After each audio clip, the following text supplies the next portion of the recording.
Salut à toutes et à tous, on se retrouve aujourd'hui pour un nouveau test avec quelque chose de un petit peu spécial aujourd'hui. Ça va être un DLC, et oui c'est Blood and Wine, la dernière extension de The Witcher Wild Hunt. Donc voilà, on arrive à la fin de l'aventure de Geralt de Rive, le plus grand sorceleur connu de toute la région.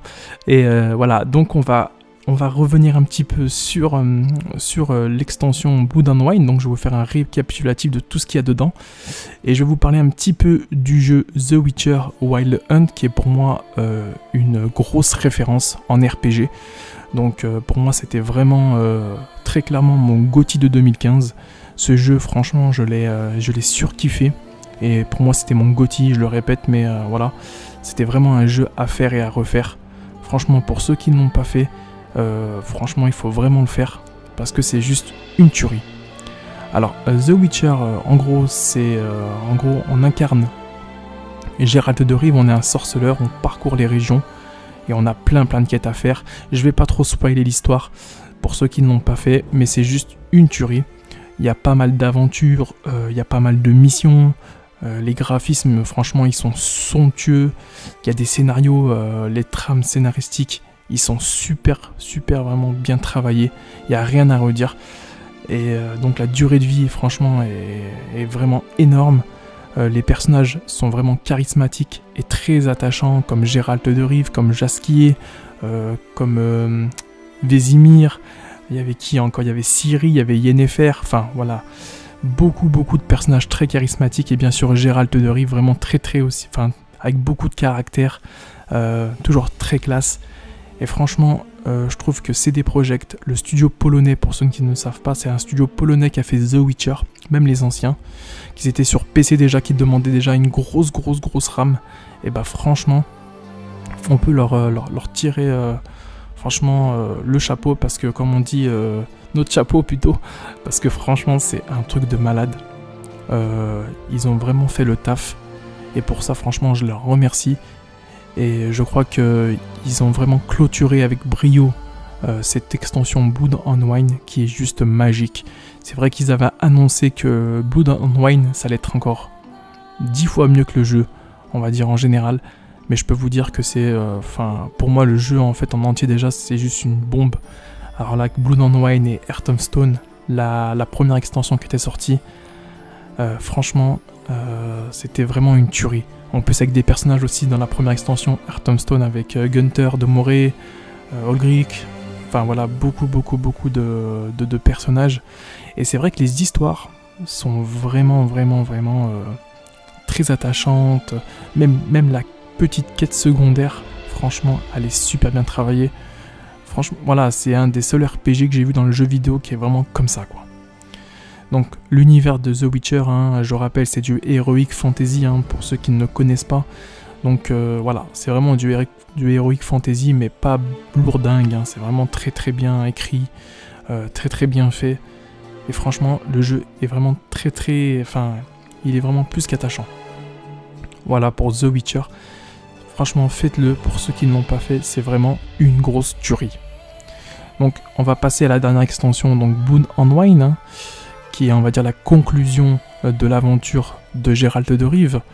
Donc c'est toujours développé et édité par CD Projekt, donc le studio polonais, comme je vous l'ai dit. Donc on attend aussi un jeu à eux, qui devrait sortir en 2018. On l'a pas vu à l'E3 2016. C'est Cyberpunk 2077. Ils avaient lâché un trailer il y a 2-3 ans. C'était juste une tuerie, c'est un RPG un peu du même style que The Witcher, mais très futuriste.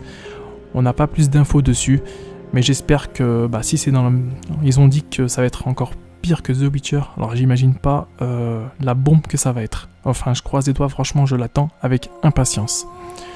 Donc voilà, cette extension Blood and Wine, elle est sortie le 31 mai 2016, donc sur PS4, Xbox One et PC, au prix de 20€ environ. Donc c'est sur le store et sur d'autres plateformes. Et il y a aussi une édition limitée, donc comprenant le code de téléchargement de Blood and Wine, Vous avez les fameux cartes de Nilfgaard. Il y a beaucoup de choses. Vous avez les decks de cartes de Nilfgaard aussi, voilà. Vous avez... qu'est-ce que vous avez ? Vous avez les cartes du Royaume du Nord. Vous avez un coffret collector. Enfin, vous avez vraiment beaucoup de choses. Mais c'est vrai que dedans, il y a juste un code. Hein. Faut pas vous attendre à un CD. Il n'y a pas de CD. Hein. Donc, pour ceux qui croient qu'il y a un CD ou qu'il faut... Franchement, non, il n'y a rien du tout. C'est qu'un code de téléchargement, je le rappelle. Donc là, le coffret en entier avec le code de téléchargement, il est au prix de 30€. Voilà. Donc par contre, je vais vous le dire, il faut avoir le jeu de base. D'abord The Witcher Wild Hunt avant de prendre des extensions. Autrement, vous ne pourrez pas jouer aux extensions. Donc c'est important parce qu'il y en a, je connais des gens qui ont acheté les extensions mais qui n'ont pas le jeu de base. Alors ça c'est ouf. Mais bon, ça peut arriver des erreurs, mais là que je vous le répète, pour pas que vous fassiez l'erreur, si vous avez The Witcher Wild Hunt, vous pourrez jouer aux 2 dernières extensions qui sont sorties. Voilà. Donc franchement, le coffret collector est vraiment sympa. Moi, je l'ai pris parce que je suis un grand fan de The Witcher. Mais après, c'est pas une obligation. Vous pourrez très bien prendre une extension sur le store. Voilà.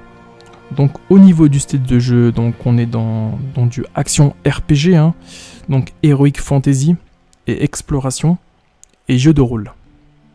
Donc au niveau de l'histoire, pour cette seconde extension, donc Gérald de Rive, on va dire entre guillemets, hein, vous emmènera dans le duché de Toussaint, une toute nouvelle région aussi grande que Skellige. Pour ceux qui connaissent Skellige, c'est aussi grand que Skellige. Ou Velen. Terre d'insouciance et de plaisir, Gérald est appelé pour une nouvelle mission par la duchesse Anna Henrietta. Donc la duchesse de Toussaint, hein, donc, pour enquêter sur une nouvelle créature appelée la Bête de Toussaint qui terrasse tout le duché. Donc elle terrorise vraiment tout le duché de Toussaint. Donc voilà, je vais pas trop vous spoiler l'histoire, je vous dis juste ça, c'est bref, mais je vais pas vous spoiler l'histoire. Donc dans l'extension, vous aurez beaucoup de complots, vous aurez du pouvoir, vous aurez des créatures, vous aurez de la magie, enfin voilà, tout ce que The Witcher renferme d'habitude, bah vous l'avez, mais en mieux encore dans cette extension. Et franchement, ils se sont surpassés. Donc c'est vrai qu'au niveau du gameplay maintenant, on reprend les mêmes mécaniques que The Witcher Wild Hunt, hein, avec notamment pas mal d'améliorations, hein, et de nouveautés, comme dans la distribution de points de compétences, un nouveau système de connaissances en alchimie, hein, donc de mutagènes. Voilà, il y a tout un nouveau système. On peut les approfondir, les menus du jeu ont été revus et corrigés, hein, parce que c'est vrai qu'à la base de jeu c'était un petit peu le brouhaha, le menu était vraiment pas du tout ergonomique, c'était vraiment un peu le bordel. Là c'est vrai que ça a été revu et corrigé et c'est plutôt vraiment bien quoi. Donc après l'inventaire et son interface ont gagné en clarté et en réorganisation, hein, ce qui était très important. Il y a de nouveaux sets d'armure. Vous avez des armures de grand maître maintenant. Vous pouvez toutes les avoir, mais c'est vrai qu'elles sont un peu chères. Mais franchement, elles sont énormes. Moi, je les ai toutes prises. C'est vraiment une grosse tuerie. Mais avant de faire ça, il faut faire toutes les quêtes avant. Bon, il y a du chemin, mais franchement, elles sont super classe. Et maintenant aussi, vous avez une petite nouveauté avec les armures de sorceleur. Vous pouvez les teindre. Parce qu'il existe une teinture dans le jeu. Vous allez trouver des teintures dans chaque coin du jeu. Et en gros, vous pouvez, on va dire, teindre les affaires. Si ça vous plaît pas la couleur, bah, vous pouvez changer. Ou après, vous avez un solvant, en gros, un dissolvant, en gros, pour les remettre en mode classique, quoi, en gros. Hein. Donc ça, c'est vraiment plutôt pas mal. Franchement, ils ont vraiment pensé à ça, c'est des projects. Et je trouve que ça apporte un petit plus au niveau des armures sorceleurs. Donc il y a des nouveaux sets d'armures de maître, hein. Donc vous êtes aussi propriétaire, dans Blood and Wine, vous êtes propriétaire d'un domaine, hein, ça s'appelle Corvio Bianco. Donc il y a aussi des nouveaux boss qui sont beaucoup plus difficiles, hein. Au niveau des patterns, je pense qu'ils ont revu les patterns à la hausse, parce que c'est vrai que dans les anciens The Witcher, plutôt, dans le jeu de base, on pouvait reprocher que les boss n'étaient pas du tout forts. C'est vrai que c'était un petit peu le petit bémol du jeu. Et là, c'est vrai qu'ils ont vraiment rehaussé les patterns. Et c'est plutôt bien fait, je trouve. C'est plutôt bien... Franchement, c'est bien fait. Donc, voilà, vous avez vraiment pas mal de choses. Vous avez aussi du Gwent, hein, pour ceux qui sont fans de Gwent. Bah, vous avez toujours des tournois de Gwent un peu de partout. Vous avez voilà, les collections de cartes. Enfin, voilà, là-dessus, je ne connais pas trop le Gwent. Mais c'est vrai que y a pas mal de choses là-dedans. Et notamment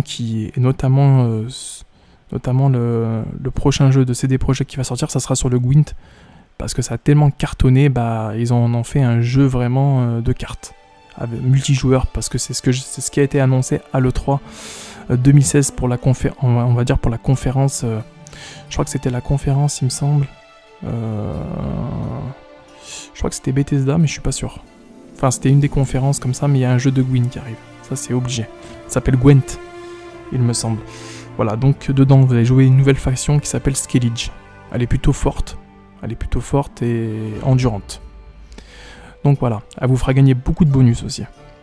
Je me suis un petit peu renseigné avant de vous faire le test parce que je m'y connais pas du tout en Gwent. Voilà, au niveau du gameplay, donc vraiment plein de changements et c'est plutôt bien fait. Je trouve qu'ils ont vraiment retouché les erreurs qu'il y avait dans le jeu au départ. Ils ont vraiment amélioré ça. Vous avez pas mal d'animaux aussi qui sont dans la nature. Des chats, des chiens, des faisans, enfin des oies, vraiment beaucoup de choses. Et je trouve que l'univers il est encore plus, on va dire, plus réaliste. Voilà. Donc on va passer donc à l'ambiance et au graphisme. Hein. Donc c'est vraiment un pur plaisir hein, pour la rétine. La région de Toussaint est juste magnifique. Hein. L'architecture elfique de Beauclerc est sublime, colorée et fantastique. L'inspiration de la Renaissance italienne est très présente, hein, comme les vastes domaines viticoles et les riches manoirs privés.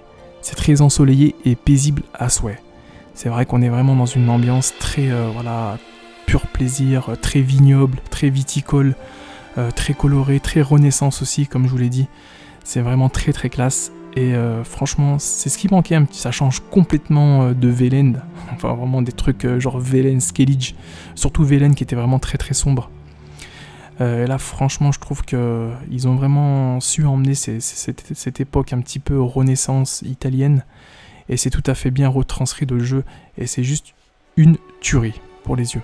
Donc au niveau de l'ambiance, voilà, toujours très... très viril, ça parle un petit peu des fois mal, tout ça, mais voilà, ça reste dans l'univers du jeu, et je trouve que tout ce qui est commentaires, tout ce qui est dialogue, c'est toujours très bien soutenu, c'est vraiment, les trames sont vraiment très classe, et je trouve que c'est un des plus gros points forts du jeu, quoi. Donc on va passer justement au scénario, hein. Donc il est très bien emmené, la narration et l'écriture sont juste maîtrisées, hein, et de qualité. Donc vraiment chapeau pour ça. Donc pour moi c'est un des meilleurs jeux au niveau de l'écriture. Et franchement je pèse mes mots quand je dis ça parce que franchement c'est juste une tuerie. Comme je vous l'ai dit, rien que la petite mission secondaire, et elle est super bien écrite. Et vous avez toute une cinématique, voilà quoi. Franchement c'est vraiment pas du remplissage. Voilà, on va passer à la BO. Donc la BO colle parfaitement à l'ambiance de tout ça, hein, très entraînante et de très bonne qualité, hein. Vous allez vraiment vous laisser vraiment envoûter par cette petite mélodie là qui vient toujours dans le jeu, franchement, qui sont vraiment de très bonne qualité, et on se laisse vraiment bercer par ces mélodies, quoi. Donc au niveau de la durée de vie, donc beaucoup de contenu, hein, donc près de 90 quêtes et 30 heures de jeu, donc voilà, c'est vraiment très conséquent. Donc c'est bien plus qu'un DLC, on est d'accord, hein, c'est un jeu carrément. Donc voilà, il y a 30 heures de jeu, voir si c'est pas plus, si vraiment on fait d'exploration. Alors je trouve que c'est vraiment un gros jeu, quoi. C'est même pas un DLC, c'est vrai qu'on appelle ça un DLC, mais c'est vrai que chez CD Projekt, faut dire la vérité, c'est un des meilleurs studios au monde depuis plusieurs années, parce qu'ils font vraiment des choses énormes. Et c'est vrai que la qualité des jeux s'en ressent. Et même les DLC, des fois il y en a qui boudent les DLC. Franchement là, moi personnellement j'ai le plaisir à les faire. C'est comme chez Naughty Dog. Voilà, il y a vraiment de la qualité dans leurs DLC. Et ça c'est très important. Voilà. Donc on va passer au point positif et au point négatif. Juste avant, je vais vous demander en gros ce que vous avez pensé de The Witcher, hein, parce que c'est vrai qu'il y a beaucoup de gens qui me demandent le jeu, qu'est-ce que t'en penses, machin. Et c'est vrai que j'ai dit, les abonnés ils répondront. Moi personnellement, vous avez mon avis. J'espère que vous allez répondre dans les commentaires qu'est-ce que vous pensez de ce jeu. Si franchement c'est un des GOTY pour vous, ou c'est un jeu qui a complètement bidé, quoi. Tout simplement. Donc je vais passer aussi à conseiller le jeu. Donc conseiller le jeu, pour moi bien sûr, hein, il est culte, hein, c'est un jeu culte. Franchement c'est une trilogie à avoir. Si vous l'avez pas fait, franchement c'est juste un pur plaisir. Voilà, on va passer au point positif et au point négatif de Blood and Wine. Alors, les points positifs de Blood and Wine. Alors, donc vous avez la région de Toussaint qui est tout simplement sublime, hein, avec la direction artistique. Vous avez les personnages qui sont charismatiques. Vous avez des doublages qui sont vraiment au top. La narration qui est juste superbe. La durée de vie qui est très très conséquente. Il y a Gérald de Rive qui est vraiment... on peut pas changer... on peut pas le changer, Gérald de Rive. Voilà. Franchement, il est indiscutable dans le jeu. Vous avez la BO qui est juste magnifique. Vous avez des quêtes de qualité. Et bien sûr, je voulais faire un petit hommage aussi à CD Projekt qui sont vraiment déchirés pour ce Blood and Wine et ce The Witcher. Donc on va passer au point négatif, il y en a quelques-uns. Donc le temps de chargement, c'est vrai qu'il est vraiment trop long, hein. C'est vrai que c'est un petit peu dommage. Le temps de chargement, ça a toujours été un petit peu le point faible du jeu. Après, c'est vrai que c'est un RPG qui a beaucoup de monde. Enfin, il y a vraiment un gros monde, donc est-ce que ça met plus de temps? Je sais pas. Mais c'est vrai que c'est très long, quoi. Donc il y a pas mal de bugs aussi. Donc les bugs aussi d'Ablette. De temps en temps, Ablette, elle traverse les murs, enfin, plein de petits bugs comme ça. Donc voilà, vous avez aussi un petit peu des bugs, tout ce qui est distance d'affichage, tout ça. Des petites saccades aussi, de temps en temps. Mais bon, rien de trop méchant, ça perturbe pas du tout l'aventure. Et ça reste franchement, je vais pas dire exceptionnel, mais voilà. Si franchement vous avez une bonne version, vous galérez pas trop, ça va, vous en sortez. Franchement. Voilà, avec tous les patchs qu'ils ont fait, normalement ça devrait plutôt aller dans un bon sens. Il y en a, ils m'ont dit que ça allait pas du tout dans le bon sens, ça a été pire. Donc après, je peux pas vous proposer de solution. C'est juste que des fois ça peut vous arriver aussi que vous perdez des sets d'armure par rapport à l'extension. C'est ce qui m'est arrivé. Ça c'était un petit peu embêtant. Mais bon, ça c'est les mises à jour et on n'y peut pas grand chose nous les joueurs. Voilà pour ce test de Blood and Wine qui était juste magnifique. J'ai pris vraiment beaucoup de plaisir à le faire. Et je voulais remercier tous les nouveaux abonnés que j'ai parce que vous me donnez beaucoup de force. Et franchement, je vous passe une grosse dédicace à vous tous. Et moi, je vous retrouve très prochainement avec un nouveau test. Et d'ici là, portez-vous bien, prenez soin de vous. N'hésitez pas à liker, à vous abonner. Et moi, je vous dis très vite pour un nouveau test. Et puis voilà. Allez, bye bye, ciao.